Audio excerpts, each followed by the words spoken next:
honestly, if it weren't Bruce Pearl, I think you could have Shaka Smart in the National Coach of the Year mix. He lost Tyler Kolek. He lost Oso Ighodaro. Everybody thought they might be, like a big might be a top 25 team. No. They could win the Big East again. They could go to the Sweet 16 again. But the Golden Eagles, where they stand, their resolution. What is it, Jeff? Man, this was a tough one. This is really a tough one for me, right? It was. Like, yes. On one hand, I want to say just keep doing what you're doing to Shaka. But on the other hand, I think it's going to catch up with him if he doesn't go in the portal this April. And I don't want to go into that much because that's for down the road. That's for the future. But for the future, my New Year's resolution for Shaka is don't get comfortable just because it worked, because it's going to catch up with you if you don't hit the portal this year. But the biggest one for me is watching them the last couple games. I felt like sometimes down the stretch, Cam Jones didn't touch the ball enough, didn't get the ball in every possession. Like everything should be running through Cam Jones every possession in crunch time, because Cam Jones isn't just what I thought he was. He's not just a scorer. He's an elite passer. He's a playmaker. He's a do-it-all guard that, honestly, you want to go out and try to double him, he's going to find a teammate for an easy look. If you want to play him straight up, he could score from all three levels. So to me, it's Cam Jones cannot touch the ball enough. Get him touches every single possession in close games. John? Cam Jones is he's moved into the mock draft boards for the first round, rightfully so. Hell yeah. I'm going to have to go echo with Jeff's kind of sentiment on the portal, but I'm going to more consistency on the bench. You know, he's got like 5 rocks on his team, that guys that he trusts. After that, it gets sketchy. You've got to find some type of bench depth and consistency. I couldn't find the stats on their bench scoring, but I'm pretty sure it's fairly low. And some nights a bench can carry you, or a bench can buoy you until your starters figure it out. With Marquette, if Cam Jones struggles and the starting 5 struggles, it's a wrap.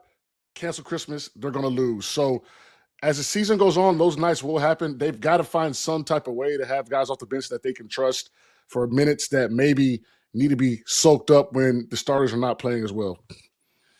So if Cam Jones isn't going, stop with the starters. If Cam Jones isn't going, they're just not the same team. Right. I mean, if you take him off the floor, I don't even think they're a top 25 team. That being said, he is outstanding.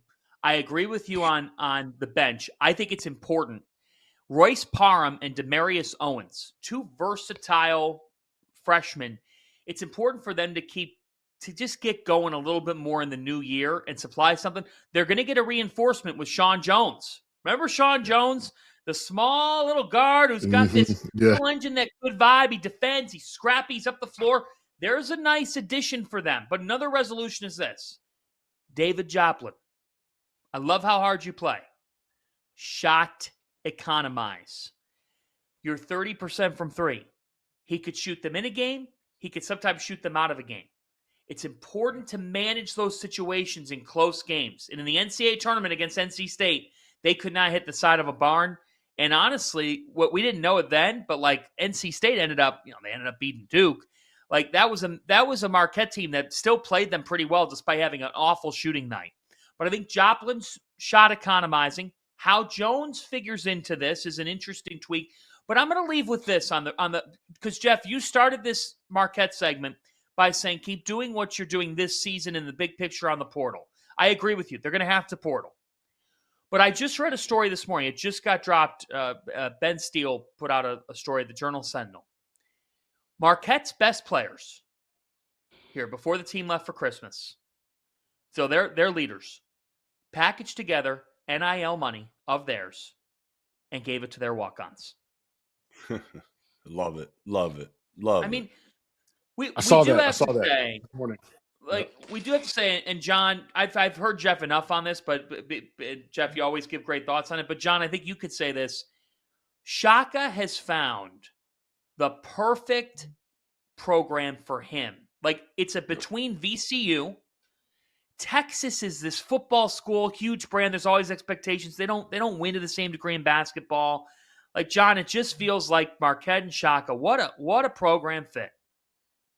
Milwaukee, Wisconsin. I was there for 7 years. It's nasty out there. It's cold. No one wants to go there. If you do go there, if you do happen to go to school there, you're there for basketball.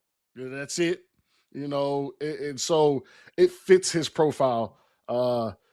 Being from an Austin kid, yeah, Texas is like Hollywood, man. Like, he's not a Hollywood guy. He's just not a Hollywood guy.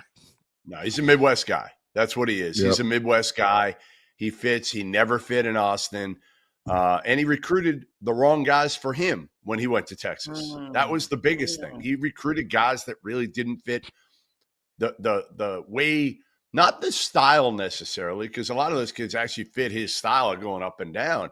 Just like the DNA, Shaka's DNA of toughness, playing hard, playing harder than everybody else. Cam Jones. It's tough. Cam epitomizes it too. Yeah, it's tough in Austin. I mean, you've got the $2 million board outside the practice facility. I mean, the NIL money's pumping through the campus. It's hard to get kids to focus if you don't have that type of pool, man. So shout out to him. Happy for him. Shout out to him. Let's move on.